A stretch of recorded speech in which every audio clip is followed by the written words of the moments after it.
ଜଣେ ଆମର ଆଡିସନାଲ ତହସିଲଦାର 75 ଲକ୍ଷ ଟଙ୍କା ଖାଲି ସାଉତିକି ରଖାଯାଇଛି ଫଟୋରେ। ଦୁର୍ନୀତି ମୁକ୍ତ ଆମେ ରହିବା ଏବଂ ଆମ ବ୍ୟବସ୍ଥାକୁ ବା ସରकारକୁ ମଧ୍ୟ ଦୁର୍ନୀତି ମୁକ୍ତ କରାଇବାରେ ଆମର ବଡ଼ ଭାଗିଦାରୀ କେମିତି ରହିପାରିବ। ଆଜି ଅନେକ ସମୟରେ ଆମେ ଦେଖିଛନ୍ତି ଦୁର୍ନୀତିକୁ କିଭଳି ଭାବରେ ଆମ ସରକାର ଏହାକୁ ଶୂନ୍ୟ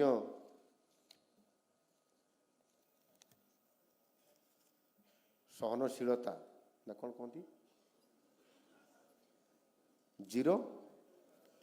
ଜିରୋ ଟଲରେନ୍ସ କଥା ଆମେ କହୁଛନ୍ତି। ଏଣୁ ୟାକୁ କେମିତି ଆମେ ବଜାଇ ରଖିବା। ଆଜି ଆଜି ଏବେ ଗୋଟେ ଖବର ଆସିଲା ଆମର ସେଥିରେ ଅବଶ୍ୟ ଦୁର୍ନୀତି ନିବାରଣ ବିଭାଗ ବହୁତ ଜୋରରେ ଲାଗିଛନ୍ତି। ପ୍ରତିଦିନ ଦେଖୁଥିବେ ଟିଭିରେ କେତେ ପ୍ଲଟ୍, କେତେ ତାଙ୍କର ଜମି, କେତେ କ୍ୟାସ୍ ନଗଦ, କେତେ ସୁନା, କେତେ ରୂପା ଆମ ସରକାରୀ ଅଧିକାରୀମାନଙ୍କର।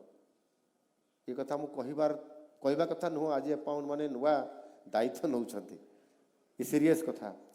କିନ୍ତୁ ଆଜି ଯେତେବେଳେ ମୁଁ କହିବା ପାଇଁ ଚାହୁଁଛି, ଏବେ ମୋ ପାଖକୁ ଖବର ଆସିଲା ଜଣେ ଆମର ଆଡିସନାଲ ତହସିଲଦାର 75 ଲକ୍ଷ ଟଙ୍କା ଖାଲି ସାଉତିକି ରଖାଯାଇଛି ଫଟୋରେ।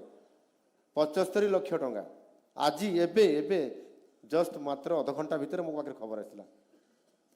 ଆଉ ସେମାନେ ବି ଯେତେବେଳେ ଯୋଉଦିନ ନିଯୁକ୍ତି ପାଇଥିବେ ସେତେବେଳେ ବି ଏମିତି ମୁଁ ଯେଉଁ ଶବ୍ଦ କହିଲି ସୁଶାସନ ଦିବସର ସ୍ୱଚ୍ଛତା, ଉତ୍ତରଦାୟିତ୍ୱ ଆଉ ଯାହା ବି ଆମ ଲୋକଙ୍କର ସମସ୍ୟା ଆସିବ ତ୍ୱରିତ ପର୍ଯ୍ୟାୟରେ ସମାଧାନ କରିବା, 3ଟି କଥା।